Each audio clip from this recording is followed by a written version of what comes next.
கருத்து முரண்பாடு எப்போ சண்டையில வரும் அப்படின்னா, ஒரு கணவன் மனைவிக்கு இடையில கருத்து முரண்பாடு இருக்கு. அப்போ அவங்க வாழ முடியுமா? நம்பிக்கைகள்ல முரண்பாடு இருக்கு. அப்போ அவங்க வாழ முடியுமா? சந்தோஷமா வாழ முடியுமான்னா வாழ முடியும். எப்போ வாழ முடியும்? சந்தோஷமா வாழ்றது கொஞ்சம் சிரமம் இருந்தாலும் வாழ முடியும். எப்போ சண்டைகள் வருகிறது கருத்து முரண்பாடில் அப்படின்னா, ஒரு ஒரு மனைவி தனது நம்பிக்கையை காப்பாற்ற கணவனின் பொருளாதாரத்தை சார்ந்திருக்கிறார். உதாரணத்துக்கு வந்து நகைகள் அணிவதில் ஒரு மனைவிக்கு மோகம் இருக்கு. ஆனா கணவனுக்கு மோகம் இல்ல. நகைகள்லாம் சும்மா பேருக்கு ஏதாவது போட்டுக்கலாம். நகையே அணியலன்னா கூட பரவால்ல. நகைகள் அணிவதில் கணவனுக்கு மோகமே இல்ல, ஆர்வமே இல்ல. ஆனா ஒரு மனைவிக்கு தீராத ஆர்வம் இருக்கிறது.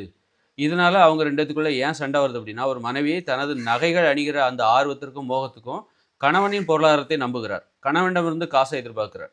அப்பதான் அங்க சண்டை வரும். அதுபோல வந்து ஒரு பெண்ணுக்கு வந்து கடவுள் நம்பிக்கை அதிகமா இருக்கு. ஒரு கணவன் வந்து கடவுள் நம்பிக்கையே இல்ல. இதனால அவங்களுக்குள்ள வந்து முரண்பாடு கொஞ்சம் அது ஒட்டுறது கொஞ்சம் கஷ்டம் தான். அந்த மாரி கொஞ்சம் உடன்பாடு இருக்கும். உடன்பாடு எந்த அளவுக்கு கருத்துல உடன்பாடு இருந்தா தான், அவங்க வந்து நல்லா சந்தோஷமா வாழ முடியும். நல்லா பேச முடியும். பேசுவதற்கு தான் முதல்ல உறவுன்னா என்னது? பேசுவதற்கானது. பேசுவதற்கு உடன்பாடு இருந்தா தான் நீ பேச முடியும்.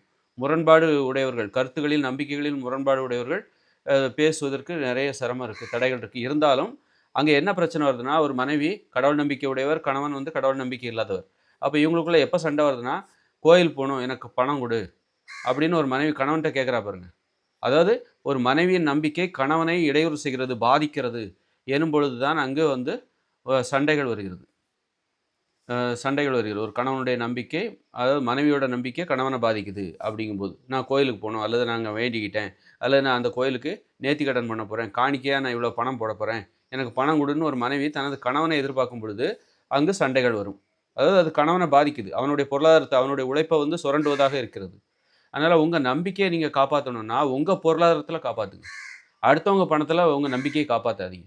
கணவனா இருந்தா கூட, கணவன் தானே அப்டின்னா, கணவன்கிற உறவுலாம் வந்து தற்காலிகமானது தான். அது நிரந்தரமான உறவே கிடையாது. அம்மா, அப்பாங்கிற உறவு தான் நிரந்தரமானது. அது மாற்ற முடியாது. உன்னுடைய அம்மா, அப்பா உன்னை பெற்றெடுத்தவர்கள் தான். அது அந்த உறவு மட்டும் தான். அதுபோல உடன் பிறந்தவர்கள் அண்ணன், தம்பி அதெல்லாம் மாத்த முடியாது. ஆனா நீங்க பிரிஞ்சாலும் அண்ணன், தம்பி தான். அது ஆனா கணவன், மனைவி உறவு சேர்ந்து வாழ்ற வரைக்கும் தான். பிரிஞ்சுட்டீங்கன்னா, அவங்க வந்து முன்னாள் மனைவி, முன்னாள் கணவன். யார்ட்டயும் அப்படிப்பட்ட உறவு தான் அது. பிரிஞ்சுட்டீங்கன்னா அவ்வளோதான். நீங்க வேற ஒருத்தர் மனைவி ஆயிடலாம். அவங்க வேற ஒருத்தர் கணவன் ஆயிடலாம். அதன் பிறகு ஒட்டுமில்ல உறவுமில்ல. அப்படிப்பட்ட ஒரு உறவு தான். அப்படி இருக்கும்போது, ஒரு அம்மா, அப்பா என்கிற நிரந்தர உறவுல கூட பண விஷயத்துல நீங்க நேர்மையா இருக்கணும். உங்க நம்பிக்கைய ஒரு அம்மா கூட தனது நம்பிக்கைய தனது பணத்தில் தான் காப்பாத்தணும். தனது நம்பிக்கைய, தனது கருத்துக்கள. அதுபோல பிள்ளைகளா இருக்கட்டும், பிள்ளைகளும் தங்களுடைய நம்பிக்கைய தங்களுடைய பணத்துல தான். ஒரு அம்மாவுடைய நம்பிக்கைய பிள்ளைகள் வந்து காப்பாத்துறதுக்காக ஒரு அம்மாவின் நம்பிக்கையை காப்பாத்துறதுக்காக பிள்ளைகளின் பணத்தை ஒரு அம்மா எதிர்பார்க்குறான்னா, அங்க சண்டை வரும். ஏன்னா, ஒரு அம்மாவுடைய நம்பிக்கை பிள்ளைகள பாதிக்குது. அப்படிங்கும்போது தான். அதனால இது இது அதுபோல ஒரு கணவன் தனது நம்பிக்கைக்காக மனைவியின் பணத்தை சுரண்டுகிறான், உழைப்பை சுரண்டுகிறான் அப்படிங்கும்போது, அது மனைவிக்கும் கணவனுக்கும் இடையில சண்டைகள் வரும். இந்த பொருளாதார பங்கீடு தான். பொருளாதாரத்தில ஒரு குடும்பம் எப்படி நடக்கணும் அப்படின்னா, ஒரு குடும்பத்துக்கு 20,000 தேவை அப்படின்னா, கணவன் 10,000 போடணும், மனைவி 10,000 போடணும். அந்த 20,000த்த வச்சுக்கிட்டு குடும்பத்துக்கு தேவையான செலவுகள பண்ணணும். குடும்பத்துக்கு தேவையான அன்பளிப்புகளாக ஒரு பணம் குடுக்கல், வாங்கல் இருக்கலாம். தப்பில்ல.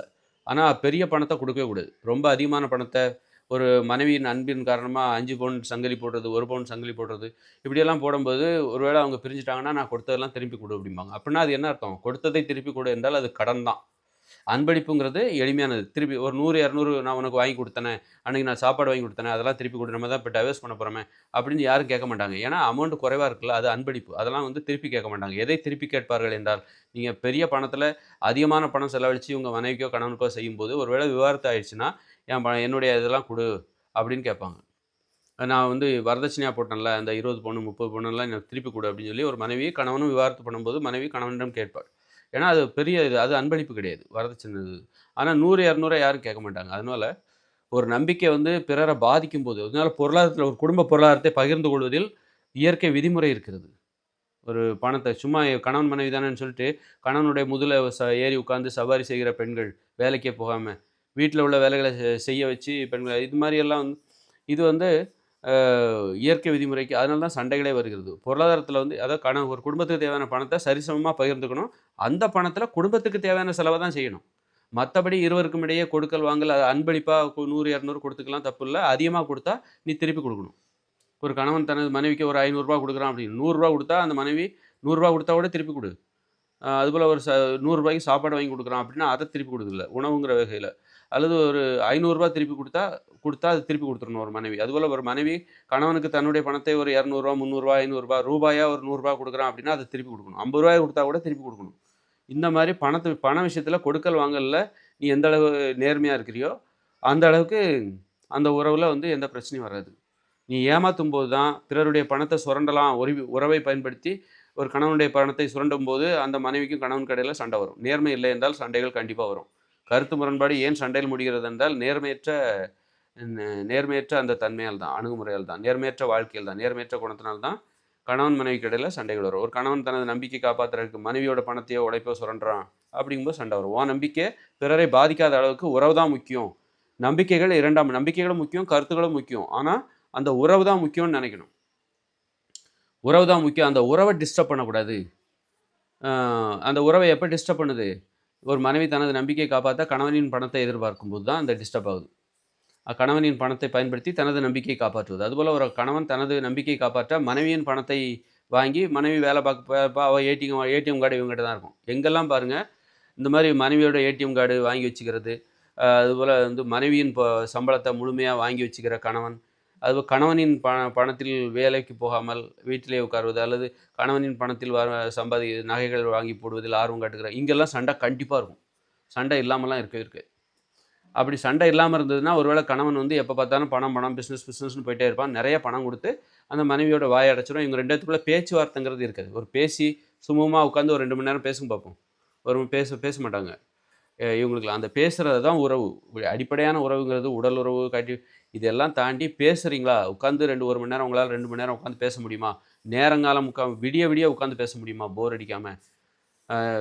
அப்படிப்பட்ட உறவு தான். அதற்கு அது எந்த உறவால் சாத்தியம் அப்படின்னா, இந்த பணம் காசு தனது நம்பிக்கை காப்பாற்ற பிறருடைய பணத்தை பிறருடைய கணவனின் பணத்தின் மூலம் தனது நம்பிக்கையை காப்பாற்றுவது, தனது வாழ்கிறது, ஒரு பொருளாதாரத்தை சுரண்டுவது, மனைவியின் பொருளாதாரத்தை ஒரு கணவன் சுரண்டு, இவங்கெல்லாம் உட்காந்து பேசிக்கிட்டே மாட்டாங்க.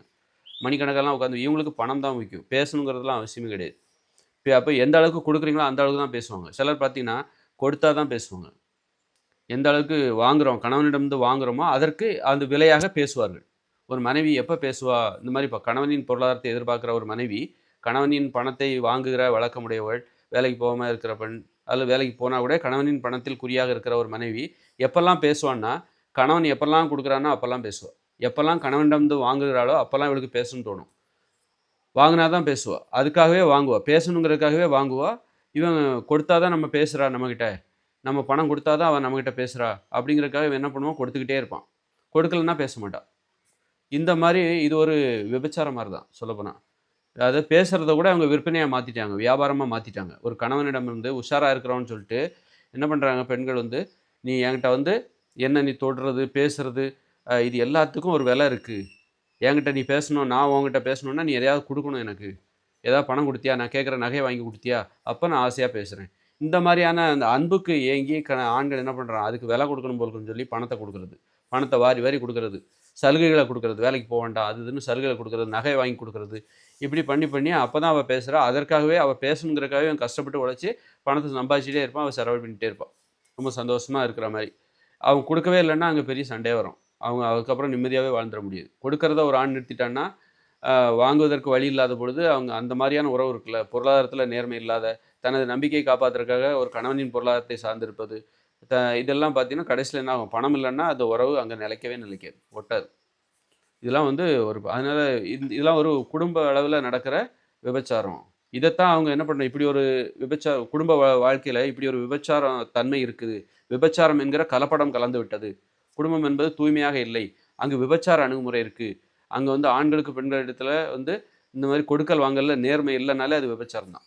பணத்துக்காக இந்த பணத்தை குறிவைப்பது, பாசத்தை குறிவைக்காம, பாசங்கிறது வந்து நேர்மையானது, அன்புங்கிறது வந்து நேர்மையானது. ஆனால் நீ பணத்தை எதிர்பார்த்துட்டாலே அது வந்து விபச்சாரமாக மாறிடும். அன்பு இல்லாது, விபச்சாரங்கிறது வந்து அன்பு இல்லாதது, பாசம் இல்லாதது, பணத்திற்காக வியாபாரம், உடலுறவை வியாபாரம் செய்கிறது. உடலுறவுங்கிறது ஒரு அன்பு தான். அன்பை வியாபாரம் செய்கிற ஒரு பெண்ணின் தனது அன்புங்கிறது என்னது? உடலுறவு. தன்னிடம் வைத்துக் கொடுக்குற அந்த உடலுறவு என்பது ஒரு பெண்ணிற்கான அன்பு. அந்த அன்பையே ஒரு பெண் வந்து வியாபார பொருளாக மாற்றுறா. இது குடும்ப அளவுலேயும் நடக்குது. அதனால் விபச்சாரம்னா அது எங்கேயோ ஒரு இடத்துல நடக்கும், குடும்பத்தில் எல்லாமே சுத்தமாக இருக்குது அப்படி கிடையாது. குடும்ப அளவுலேயும் விபச்சாரத்தன்மை. அதைத்தான் தனியாக எடுத்துகிட்டு போய் இதுக்கு நாங்க தனியாவே விபச்சாரம் பண்ணலாமே! இங்கேருந்து தான் அந்த தாட்டே உருவாகுது. இங்கேருந்து தான் அந்த கருத்து நம்பிக்கை எடுக்குறாங்க. விபச்சாரம் என்கிற நம்பிக்கைய இந்த குடும்பத்திலருந்து தான் எடுக்குறாங்க. இப்படிப்பட்ட பெண்கள் தான் பிற்காலங்களில் விபச்சாரம் கூட செய்வாங்க. விபச்சாரம் கூட செய்வதற்கு அதுபோல இப்படிப்பட்ட ஆண்கள் பணத்திற்காக ஆண் விபச்சாரம்னு ஒண்ணு இருக்குல்ல, அவங்களும் அது மாரி செய்வாங்க. அதனால ஒருவருடைய நம்பிக்கையை காப்பாற்றுவதற்காக பிறருடைய பணத்தை எதிர்பார்ப்பது, பிறருடைய உழைப்பை, பணத்தை, பொருளாதாரத்தை பயன்படுத்துவது ஆணாக இருந்தாலும், பெண்ணா இருந்தாலும் அப்பதான் சண்டை வரும். அதனால பண விஷயத்துல எந்த அளவுக்கு நேர்மையா இருக்கீங்களோ, ஒருவருடைய கருத்து இன்னொருத்தருடைய கருத்த பாதிக்காது. உறவு தான் முக்கியம். அப்படிங்கிற அளவுக்கு அவங்க வந்து பக்குவமா பேசுவாங்க. நீ வந்து கடவுள் நம்பிக்கை இருக்கலாம். ஒரு கணவனுக்கு கடவுள் நம்பிக்கை இருக்கலாம். மனைவிக்கு கடவுள் நம்பிக்கை இல்லாம போலாம். ஆனாலும் அவங்க சுமூகமா எப்ப பேச முடியும் தெரியுமா? பணத்துல நேர்மையா இருக்கணும். உறவ அது பாதிக்கக்கூடாது. இந்த கொடுக்கல், வாங்கல் என்பது உறவை பாதித்து விடக்கூடாது. உறவை பாதுகாக்கணும். இந்த உறவு தான் எனக்கு முக்கியம். அதுக்காக என் மனைவிக்கு கடவுள் நம்பிக்கை இல்லன்னா பரவால்ல. எனக்கு இருந்தாலும் பரவால்ல. நாங்க அத பத்தி பெருசா பேசிக்க மாட்டோம். அதை தாண்டி நாங்க பேசுவோம். கணவனுக்கு கடவுள் நம்பிக்கை இருந்தாலும் சரி, மனைவிக்கு இல்லன்னாலும் சரி, அந்த உறவு தான் எங்களுக்கு முக்கியம். நம்பிக்கைகள் வந்து 2வது பட்சம் தான். அவங்க நம்பிக்கைய இப்ப நான் வந்து டிஸ்டர்ப் பண்ணும்போது, நீ கடவுள கும்பிடணும் அப்படிங்கிற நம்பிக்கையில ஒரு ஆண் இருக்கிறான். அப்படிப்பட்ட கணவன் இருக்கிறான். அப்புறம் மனைவி என்ன பண்ணுவா அப்படின்னா, கணவனுடைய நம்பிக்கைய வந்து நம்ம வந்து கடவுள கும்பிடாதன்னு சொல்லி கேலி பண்ணா, அவன் மனச புண்படுத்தினா, அந்த உறவு பாதிக்கும். அவன் மனசு எவ்வளோ வேதனைப்படும். அதனால அதெல்லாம் மாத்த முடியாது. அவங்கவங்க நம்பிக்கைய மாத்த முடியாதுன்னு சொல்லிட்டு, அந்த உறவு தான் முக்கியம். மத்தவங்கள காயப்படுத்திறக்கூடாது. அப்படின்னு நெனச்சுக்கிட்டு, உறவை பாதிக்காமல் பழகுகிற அந்த தன்மை எப்போ வரும் தெரியுமா? அந்த நம்பிக்கையை இடையூறு செய்யாமல் உறவை பாதுகாக்கிற அந்த தன்மை எப்போ வரும்னா, பணத்தில் நேர்மையாக இருக்க வேண்டும். பண விஷயத்துல ரொம்ப நேர்மையா இருந்தா மட்டும் தான், அ நம்பிக்கையை நம்பிக்கையை இடையூறு செய்யாமல் உறவை பாதுகாக்கிற ஒரு இது வரும். அதனால வந்து இதுதான் வந்து கருத்து முரண்பாடுகளால் இப்ப கருத்து முரண்பாடு ஏற்படணும். எனக்கும் அவங்களுக்கும் வெவ்வேறு நம்பிக்கைகள் இருக்கு. அதெல்லாம் வந்து பிரச்சனையே கிடையாது. பணத்துல நேர்மையா இருந்துட்டா, பண விஷயத்துல நேர்மையா இருந்துட்டாக்கா, கருத்து முரண்பாடு என்பது அது ஒரு சண்டையில் முடியாது. சண்டைக்கு வழிவகுக்காது.